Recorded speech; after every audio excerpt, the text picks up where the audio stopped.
The Haftorah of Vayigash, which we said this morning, is taken from Yecheskel, chapter Lamed Zayin, Pasuk Tezvov. And it says there, Vayidvar Hashem elai leimor. Hashem Yisborach spoke to me, the word of Hashem was to me, saying so. Ve'ato ben Odom, and now son of man, kach lecho eitz echad, take for you one piece of wood, uchsoiv olav, and write on it, li Yehudo, this is for Yehudo, ve'livnei Yisroel chaverov, and to the children of Israel, his friends, those who are with Yehudo. Ulekach eitz echad, and take another piece of wood, uchsoiv olav, and write on it, le Yosef, this is to Yosef, eitz Ephraim, the wood of Ephraim, v'chol beis Yisroel chaverov, and to the whole house of Israel, his friends, the friends of Yosef. And then says HaKadosh Baruch Hu to Yecheskel, once you have written on those two sticks, on one Yehudo and those who are with him, on the other Ephraim, Yosef and those who are with him, you shall take those two sticks and you shall bring them near, one to each other. V'oyu la'achodim biyodecho, and they'll become united into your hand. And they'll become one stick. V'chasher yoimru elecho b'nei amecho leimo. And when the people, the children of your people will ask you, Alo sagid lonu, tell us, mo eileloch, what are these to you? What does it all mean, those two sticks, and they become one?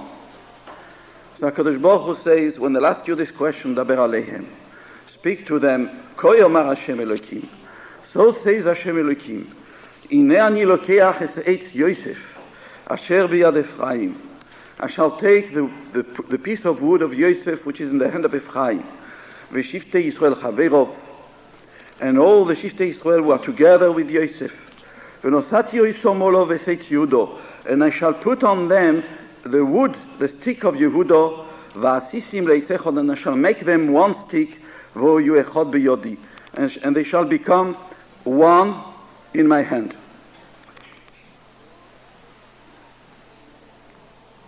V'daber aleim, and you shall tell them so. Ko omar Hashem Elokim, Ine ani lokeach es bnei Yisrael mi bein hagoyim.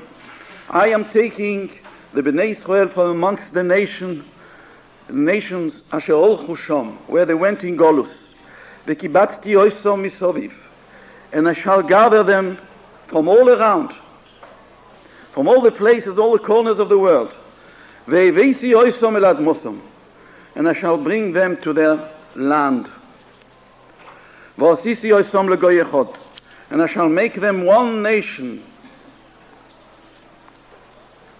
Ve'lo yu od lishnei mamlochos, lishnei goyim ve'lo yechetzu od lishtei mamlochos. They shall never be again two divided people, two divided nations.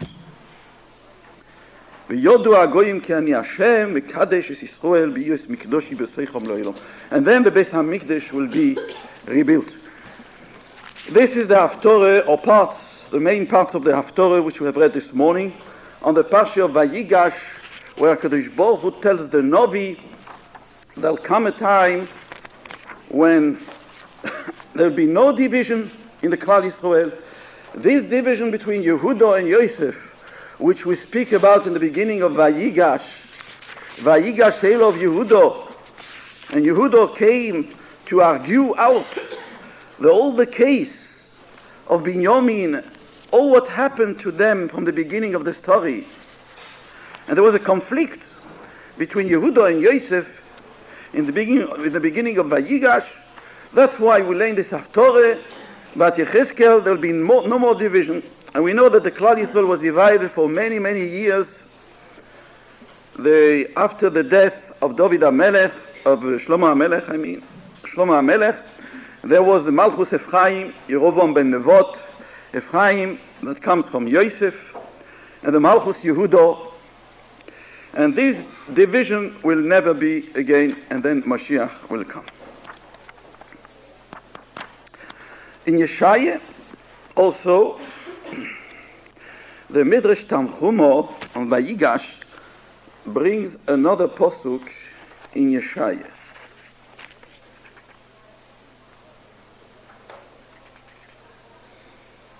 Yeshaya, chapter Yud Aleph, pasuk Yud Gimel. It says in Yeshaya, "V'soro kinas Ephraim." There shall come a time where the jealousy of Ephraim will go away. V'tzoyrere Yehudo yikoreshu, and the enemies which are Yehudo, they are fighting against Ephraim, shall disappear, shall be cut away. Ephraim lo yikanes Yehudo, Ephraim will not be jealous of Yehudo, v'Yehudo lo yotzor es Ephraim, and Yehuda will not be an enemy of Ephraim. So again, in Yeshaya Yud Aleph we say, when Mashiach, before Mashiach will come only at a time when there will be no division between Ephraim and Yehuda anymore. This is a question here we have to ask. If there was any dispute between Yehuda and Yosef, and we know there was, all the accusations which Yosef had against Yehuda, against all the brothers, although they were made up accusations, but they were still accusations. You are spies, and you have stolen the govia, you have stolen the goblet, the silver goblet. And then Yehuda answers back and he says, it's all made up charges, you all invented it. This dispute between Yehuda and Yosef, Baruch Hashem, didn't last for long. Yosef didn't even answer back the accusations. It says after all the accusations of Yehuda, it says Yosef could not contain himself anymore. And he said, I am Yosef, your brother. And then he kissed his brothers, and he comforted them, and he spoke on their heart, and they made peace together, the brothers with Yehuda. So why then we see in those Nevi'im, in Yeshaya and in Yechezkel, it seems that this dispute between Yehuda and Yosef and Ephraim goes on and on until Mashiach comes. So it says in Yeshaya, and so it says in Yechezkel, that is the vision of the two pieces of wood. And you know that the Mashiach should come, Klal Yisrael should be united. There'll be no division anymore. Between what division? Not stam a division between a Yid and another Yid. This specific division, this specific dispute between Yehuda and Yosef. Nothing else. But this dispute between Yehuda and Yosef was already patched up. They came to an agreement together. There was a misunderstanding somewhere. And Baruch Hashem, once he said, Ani Yosef, everything was understood. Everything was fine. So why should it creep up again later on, after the death of Shlomo, for example? There should be another division between Ephraim and between Yehuda. And there is a Medrash which is even more explicit. The Medrash Tanchume says, when Yehuda came to argue out the case against Yosef, the Malachi Ashores, the angels of heaven, they spoke one to each other, and they said, let us come down to earth, and let us see this interesting sight. A bull and a lion fighting together. Come, there is a big fight going on down below. The Malachi Ashores, the angels of heaven, said, let us go down and watch. A bull fights with a lion. Who is the bull? The bull is Yosef. Bechor shoiro hadarloi. Is compared to a bull. And Yehuda is compared to a lion. Gur Aryeh Yehuda. Let us come down and see this fight. Usually it's the bull that is afraid of the lion. Usually a bull doesn't stand a chance against a lion. But here, no, here the bull is the master, it seems. Yosef is the king, and Yehuda comes and pleads. Yedaber no, avdecho, dovor, be'oznei adoni. He calls himself your slave, and Yosef is the king. So the Malachi Ashores were all up in arms. Let us come down and watch this wonderful fight. And then the Midrash goes on and says, and this fight will go on and on until Mashiach. That's the Midrash Tanchuma.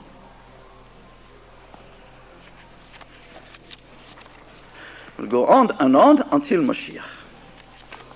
So you see again, this is Mefurish, this is very explicit, this Midrash, that the fight between Yehuda and Yosef, this confrontation between Yehuda and Yosef, is a confrontation which did not end up at the time when Yosef embraced his brothers, he cried with them, on them, and he kissed them, and they made peace.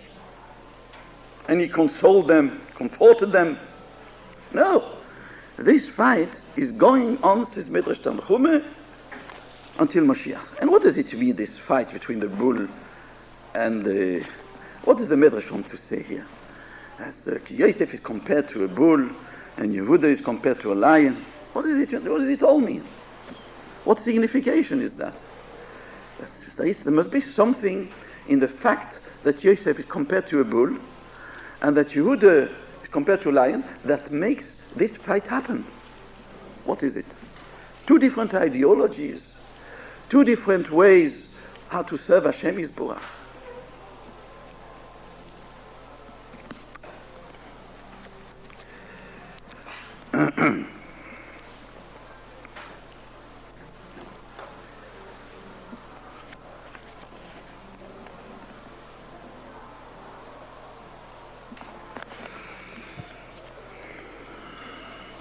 We know that there is also Moshiach ben Yosef and Moshiach ben David.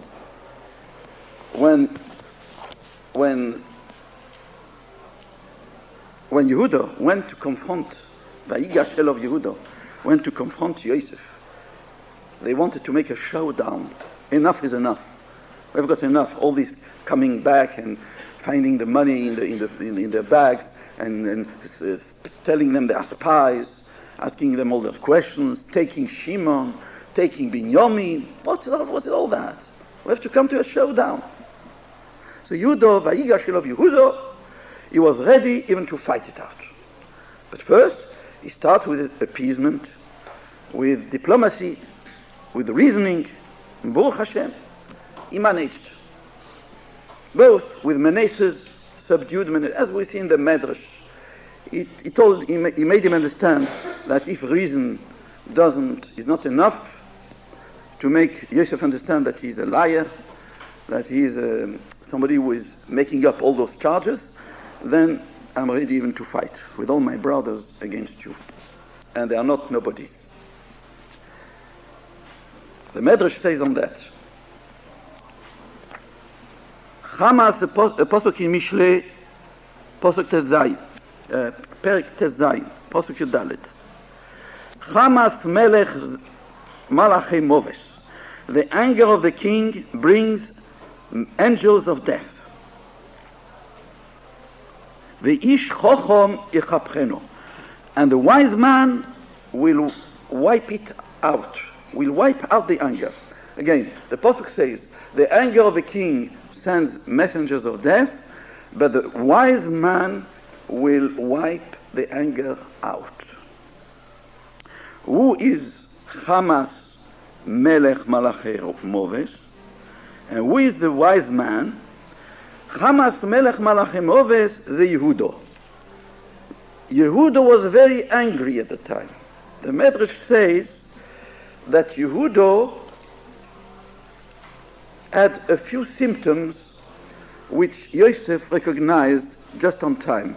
That Yehuda was angry with all his nice talk, with all his politeness, and saying, I am your slave and you are my master, and please understand, we have got an old father and he's bound with his soul to this only child from this wife of which our mother whom he had, and she died.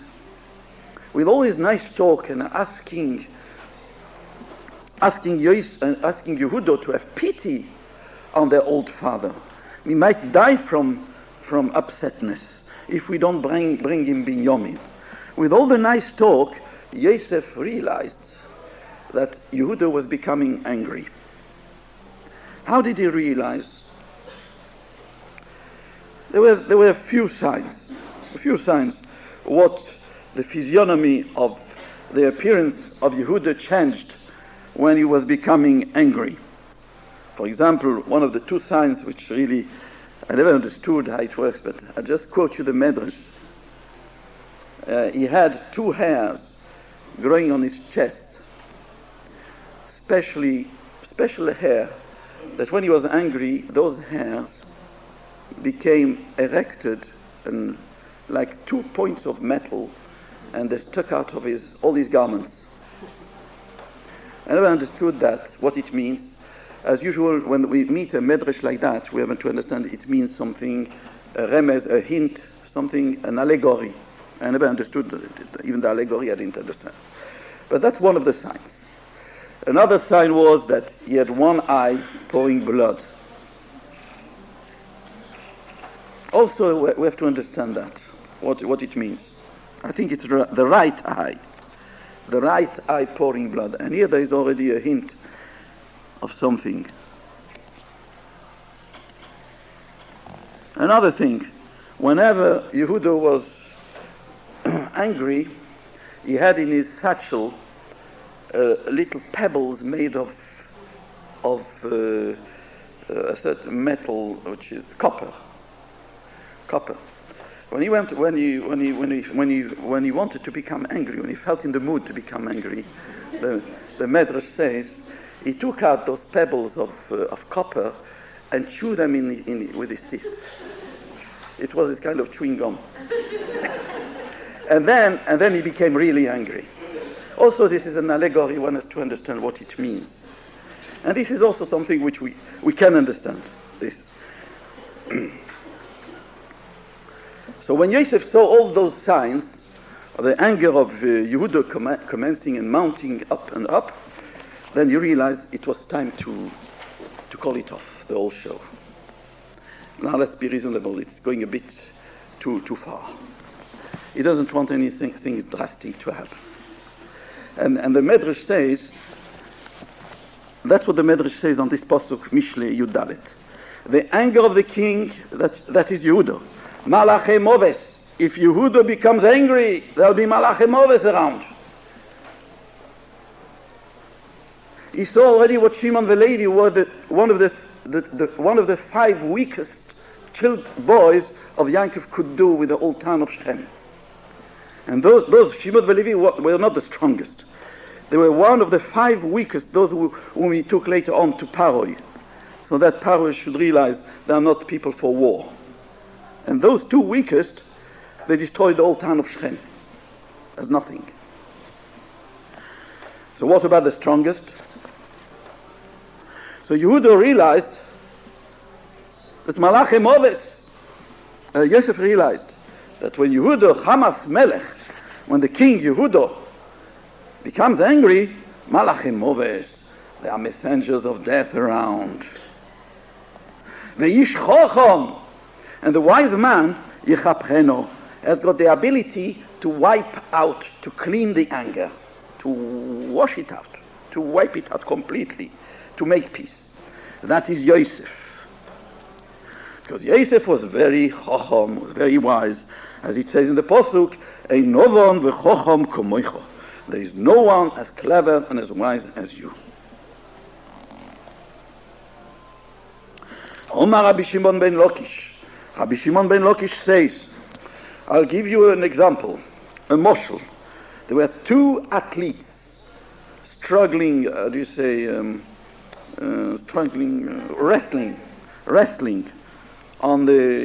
in front of all the people watching them. It's the same word as in English. Shnei atlitim, two athletes. Tfusim zeboze. They were embracing each other, completely bound, when the wrestlers are completely together. Kivan shehirgish echad mehem shu boli notzeach. When one of them saw that he was going to be won by the other, he saw that the other was stronger. Omar, he said, Achshov yinatcheni, now he's going to win me. V'ani nizbayish b'fnei hakol, and I will be ashamed in front of all the spectators, in front of all the people who are watching. So what did he do? More so, in order to avoid the shame to be won, Neshoko al Yodov, he kissed his hands, and the anger of the great athlete who was going to win, he was not angry anymore. His anger was appeased, and he avoided to be ashamed in public that the other wrestler should bring him down on the floor. He just kissed his hands. So everybody understood this man could have won the other one. Only he wanted to call off the show. So he kissed his hands. And like that, he avoided to be ashamed in public, and he avoided bloodshed or whatever. That is Yosef. When Yosef realized what Judah was up to, with all the symptoms of his anger, then the Ish Chochom Yechapchenu, Yosef, the wise man, he called off the whole dispute, the whole thing. By what?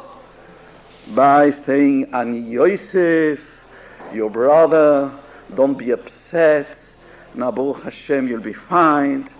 All what I wanted to do was to bring you down here with Binyamin in order that the chaloimes, the dreams, should be realized. And now I'm going to feed you for the rest of the time, and everything is fine. I'm moichel you because you realized as much as I do, the whole thing was min hashomayim. That's why you sold me in Egypt, because in order to save you from the famine. That was Yosef.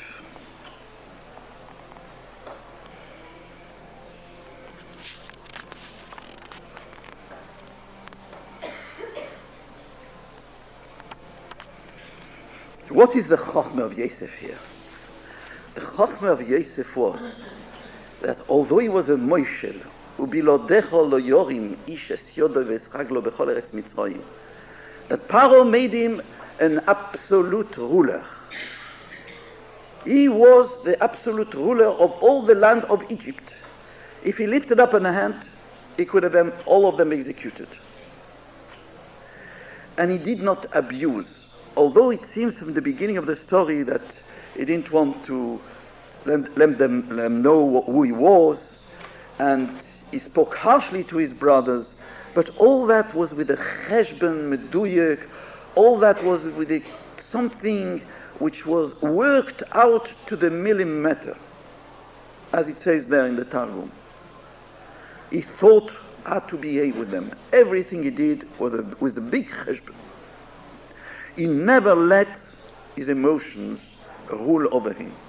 Not the slightest nekome feeling, not the slightest revenge feeling, not the slightest grudge. And that's why he was in full control. And that's why when he saw that Judah was becoming angry, he managed to diffuse the whole thing. How did he diffuse it? By doing achnoi, by humbling himself in front of his brothers. Forget, I'm your brother Yosef. Ani Yosef achichem. And he cried on them, and he told them, you don't have to be upset. I already told you, I think, about the behavior of Yaakov Avinu with the ace of his brother. I managed also in the same way to appease the anger of Esav. And that was Esav. Just by bowing down in front of him 7 times, calling him calling himself your servant, and him the master. With that, he managed to diffuse the old anger and hatred of Yosef. Yosef also. Now, what is this business about? The lion and the bull. We know in the Maaseh of Merkava of Yecheskel HaNovi, when Yecheskel HaNovi describes the throne, the heavenly throne of HaKadosh Baruch Hu, it says there is a face of a lion onto the right, and there is a face of a bull onto the left. And that means the lion is a symbol, is a melech b'chayos. The lion is a melech amongst the wild animals. The bull is the melech of the behemoths. The bull is the melech of the domestic animals. And since we put the bull at the left, we know what the left means in Kabbalah, which is Kabbalah, which is not Kabbalah really, because it's even gone into the halacha. We know, for example, in halacha, when you wash your hands, you must first wash your right hand and then your left hand. Birkas Koyanim, where the Koyanim mention on the Duchen, they have to lift up slightly the right hand on top of the left. And we always give priority to the right. Chazal say in Gemara, when you push away a child in order to educate a child, to show you are displeased with his behavior, you must push him with the left, and you must straight away bring him near with the right. So it means something that, what does it mean to push him with the left? Does it mean just with the left? With the left means Gevurah. Left means the middle of Gevurah. What is Gevurah? Gevurah is din, is harsh judgment. The right is chesed v'rachamim, is kindness and clemency. Now it means something, that Gevurah. Why do we call it Gevurah? Why do we call harsh judgment Gevurah? Because in order to use harshness, you have to be a giboir. Ezeu giboir akoivesh esitroi. Not anybody can use harshness. In education, for example, in educating, yes, sometimes you must use harshness, but you have to be very, very careful. How do you use harshness? The Rambam says, whenever an educator has to show anger, to show his displeasure to the Talmid or to the child, yes, it should be ka'asaponim. It should be anger of the face, but not ka'asalev, not anger of the heart. Never in education, whether it is in the house, whether it is one with a fellow man, between husband and wife, between a Rebbe and Talmidim, you have to use anger. You have to show sometimes displeasure. When the message doesn't go through, then you must use harshness. Chazal say, doiche bismoil umekarev bimin, but not to push away with both hands, like Elisha did to Gehazi. Rabbi Shmuel ben Prachia did to Yishu or Soish. But always you should do it with a measure, and the Rambam says, even in that measure you do it, it should be only ka'asa ponim, anger of the face, a comedy.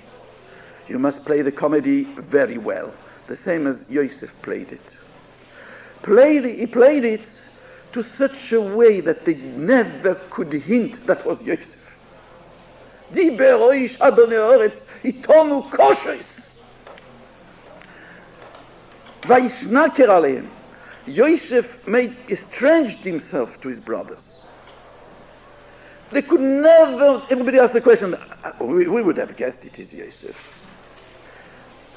It just shows that such an educator was Yosef, when he became angry, when he wanted to point out something to his brothers, they should do tshuva.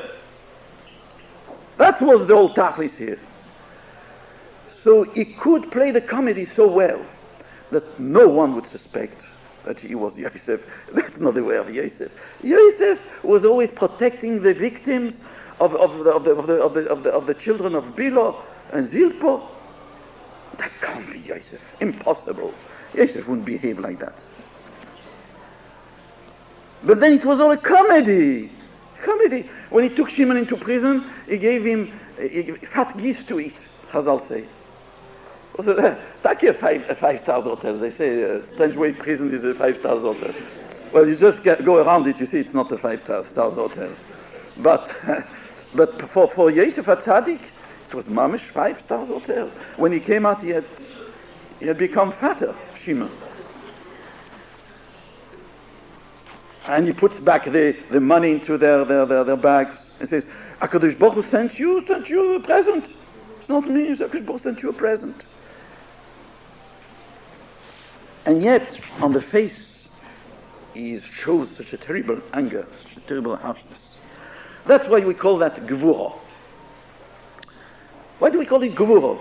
Midas Hadin. Why do we call Midas Hadin Gevura? Because the Torah teaches us how a person should use Midas Hadin. If you have to use it at all, then use it with Gevura, with power. What do you mean power? Power means Ezu Gibor Akovish Yitzroy. You have to be in control of your inner emotions of whatever. Frustration, disappointment, anger mamish. Those times that Moshe Rabbeinu, Taki according to his Madrege, did not control his anger, his inner anger, he forgot how many halachas. Bo lichlal kas, bo lichlal tos. He became angry and he forgot many halachas. Moshe Rabbeinu, the great honor, the greatest honor. Just to teach us how much a person has to be careful in using din. So the left is gevura. It's given to the left. And to the left, because the weakest hand is the left. Yotcho, Yotkeho, the hand which is weak, where we put the tefillin on, because in order to teach us that gvura should be used, din should be used with weakness, not with a full force. But chesed, the rachamim, kindness and clemency, that is with the right, a strong hand. Hayoda gdoilo, that's the right. Say the meforshim, hayoda gdoilo shel HaKadosh Baruch Hu in Shiras Hayom, that is the right hand which is the strongest, the full measure. We know also, atoiv ki lo cholu rachamecho, that the rachamim of HaKadosh Baruch Hu are without any limit. B'amrachem ki lo samu chasodecho, we say in the tefillah. Your chasodim never end. It's an unlimited kindness. The kindness of HaKadosh Baruch Hu has no limit. But the judgment of HaKadosh Baruch Hu has a limit. Miketz shnosayim yomi. There is an end to the judgment of HaKadosh Baruch Hu. There must be an end. The judgment of HaKadosh Baruch Hu, the anger of HaKadosh Baruch Hu is with a limit. When the limit has come, there is no more anger.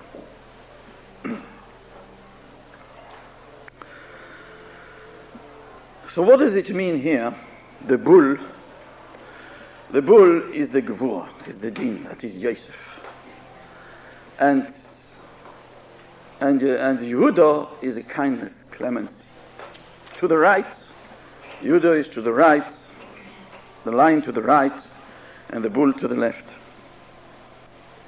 Well, we see Yehuda, when he comes to Yosef, what does he argue against Yosef? He says to Yosef, have pity.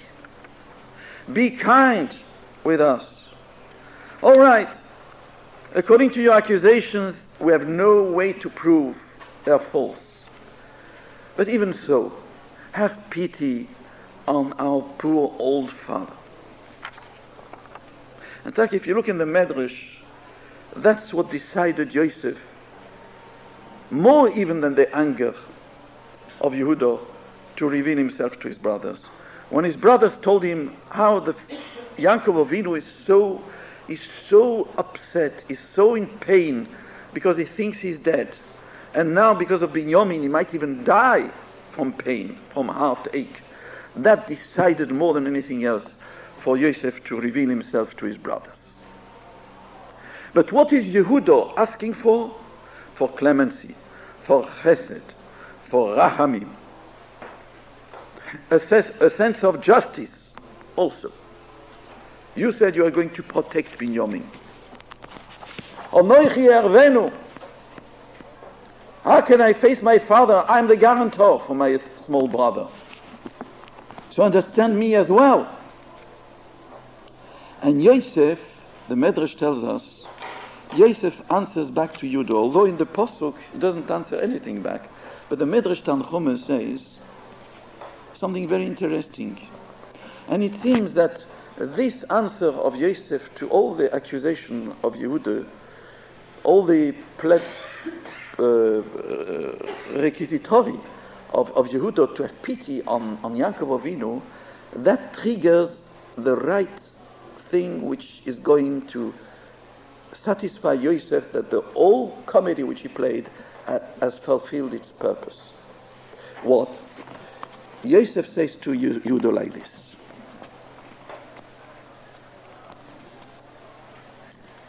Omar lo Yosef, Yehuda, lama todabron mikol achecha. Why are you speaking so much more than all your brothers? And I can see in my silver goblet that amongst your brothers they are greater than you, meaning Reuven is the Bechor. You are not the Bechor. And you are just talkative. You say talkative? Talkative. Patit. Patit. Mefat pet. Patit. That's the lashon of the Medrash. Talkative.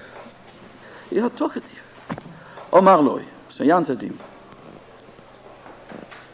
You know why I talk so much? Because I'm a guarantor. So he said to him, aha, you are a guarantor for Binyamin. Why weren't you a guarantor for the other brother when you sold him to the Ishmaelim for 20 coins of silver? And you made pain to your father, your old father, and you told him that he was torn up by a wild beast. Toraf Yosef. I know everything. You can't hide. I've got my silver goblet, which I recuperated from Binyamin. Takes the silver goblet. Ding, ding, ding, ding. My little finger tells me all. Say in French. The silver goblet. What does he tell me? He tells me that the other brother I asked you about, is not anymore. That means he's dead. It's not true. You sold him for Ishmaelim, the Eschim Kosef. Why weren't you a guarantor for him then? And why did you give such a tsar to your old father and you told him Toraf Yosef? And he had never done anything against you, this poor man, this poor boy. But this one who stole the Govia, he is a criminal. He has done something wrong. Go and tell your father that the rope has gone in the pit together with the pail. The pail meaning Yosef, and the rope is Binyamin. You know, sometimes when you let the pail go, it falls into the pit, and the whole rope goes down in the pit with it together. So tell your father the rope has gone after the pail, into the pit. Binyamin is also gone, together with Yosef.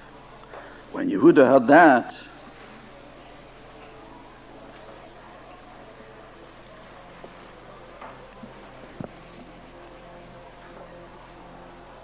he shouted and he cried with a great voice, and he said with a bitter voice, Echele Elovi v'anar enenu iti. That's impossible. How can I go back and tell him that? And then Yehuda said, we're going to take Mitzrayim by storm. We're going to destroy Mitzrayim. And that's why Yosef called it off. But he had achieved his purpose. The whole purpose of Yosef was to open the eyes of his brothers. That there was something here which wasn't straight. What? Although they thought that Yosef is Chayiv Miseh, as the Sforno said. The Sforno says, Gomru Dino Lomus, because he was a Roidef. They judged Yosef that Yosef was a Roidef Bo'ilom Hazeh Bo'ilom Habo. That Yosef wanted to push them away from the Klal Yisrael completely by telling to his father Yaakov that they were misbehaving. So therefore, a din of a Roidef, Abo lehorgecho, ashkem lehorgoi. Right? But there is something about Yaakov Avinu. How will Yaakov Avinu bear it? Why weren't you a guarantor then? Why now you say, I am the guarantor of Binyamin? And he has done nothing against you. Really, he was not a Roidef. The reason why you wanted to kill him was because you were jealous. That he has to make his brothers understand. As long as they won't understand that, he has not achieved his purpose. Therefore, when he compares all the arguments of Yehuda to Binyamin, about Binyamin, that how my father, have pity on my father, how can I go back to my father? Yosef uses this as a lever in order to show him, you know why you're so much caring about your father when it comes to Binyamin? Because with Binyamin, you have no jealousy with Binyamin. Binyamin, he doesn't have poor lad, he doesn't have a Kesoines Pasim on his plates.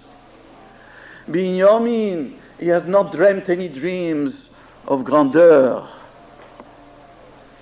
That's why you are so berachamim, you are so compassionate when it comes to Binyamin.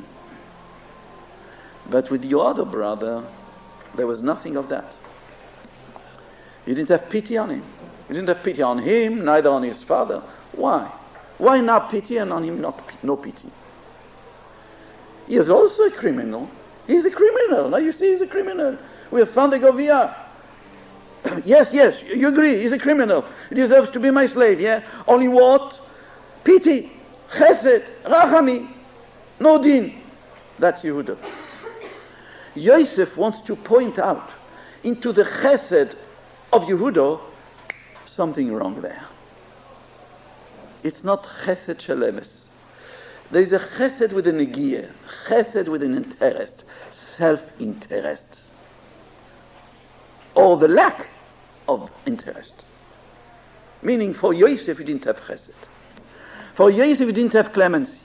You didn't have rachamim. And because you didn't have rachamim, because there was jealousy, because there was hatred, the whole judgment was warped. Ashoichad yaver chachomim. The shoichad, that means the interest of the judge, the bribe of the judge, makes him blind. And you gave him a din of Yosef as a roidef. He was not a roidef. You were the roidef. He was a nirdof. And from a nirdof you made him a roidef. How can you change the din so much? Ki ashoichad yaver chachomim. The shoichad of hatred, the shoichad of kineh, the shoichad. And the proof is Binyamin.